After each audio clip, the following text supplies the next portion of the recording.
Kayo po ba mga bossing ko ay isa sa mga nagnanais na mas higit kayo makatawag ng swerte? May tuturo po ko sa inyo po mga bossing, ibang pamamaraan ng ating oregano. Magpapaypay tayo ng pera mga bossing. At hindi na tayo lagi namumblema tungkol sa usapin ng pera. At lagi po tayong iaadyan ito kung saan lagi tayo ay suswertehin mga bossing. Ngayon pa mga bossing, ano po ba ang dapat natin gawin mga bossing? Unahin po muna natin mga bossing ko ang ating pong oregano ay pumitas kayo ng kahit isang piraso. At pagkatapos mga bossing ko, kailangan po natin mga bossing ko ng isang kulay pula na ballpen. Yan.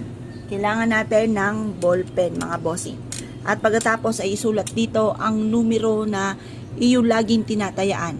Halimbawa po, unahan ko na ng 7. Ang numerong ito ay isa sa mga napakaswerte kong numero. Tapos ay 5. Yan ang